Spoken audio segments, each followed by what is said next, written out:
দর্শক এই মুহূর্তে সায়েন্স ল্যাব এলাকায় আমাদের সহকর্মী হাসিবুল করিম বিজয় আছেন, তার সাথে সরাসরি কথা বলছি। বিজয়, সায়েন্স ল্যাব এলাকায় সংঘর্ষের কারণ কি ছিল একটু আমাকে জানাবেন, একই সাথে এখনকার পরিস্থিতি কেমন দেখছেন সে বিষয়ে বিস্তারিত একটু আমাদের জানাবেন। কলি, এখনকার পরিস্থিতি যদি আমি আপনাকে বলতে চাই, এখনও কিন্তু আসলে সংঘর্ষ ধাওয়া পাল্টা ধাওয়া চলছেই। ঢাকা কলেজের শিক্ষার্থীরা কিন্তু আসলে সিটি কলেজের সামনে এসে কিন্তু এই সংঘর্ষ চালাচ্ছেন। মূলত কারণ যদি বলতে চাই, আসলে ঢাকা কলেজের একটি বাসে সিটি কলেজের শিক্ষার্থীর ভাঙচুরের অভিযোগ থেকে কিন্তু আসলে এই সংঘর্ষের সৃষ্টি হয়। এর পরবর্তীতেই কিন্তু আসলে ঢাকা কলেজের শিক্ষার্থীরা সিটি কলেজের শিক্ষার্থীদেরকে আসলে তাদের মধ্যে আসলে সংঘর্ষের লিপ্ত হয়।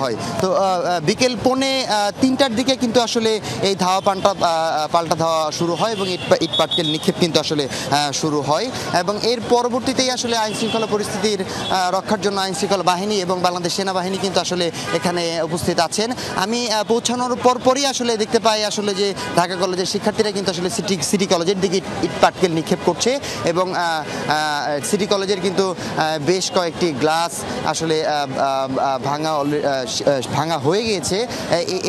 আমি যদি আরেকটু বলতে চাই যে সিটি কলেজের পক্ষ থেকেও কিন্তু আসলে ভেতর থেকে অনেক সময় আসলে ইট পাটকেল ছোড়া হচ্ছে। তো সব মিলিয়ে পরিস্থিতি যদি আমি বলতে চাই, এখন পর্যন্ত আসলে পরিস্থিতি স্বাভাবিক নয়। ধাওয়া পাল্টা ধাওয়া চলছে এবং ইট পাটকেল নিক্ষেপও চলছে। এতে করে আসলে সিটি কলেজ এবং ঢাকা কলেজের 4 জন শিক্ষার্থী কিন্তু আসলে আহত আমরা জানতে পেরেছি।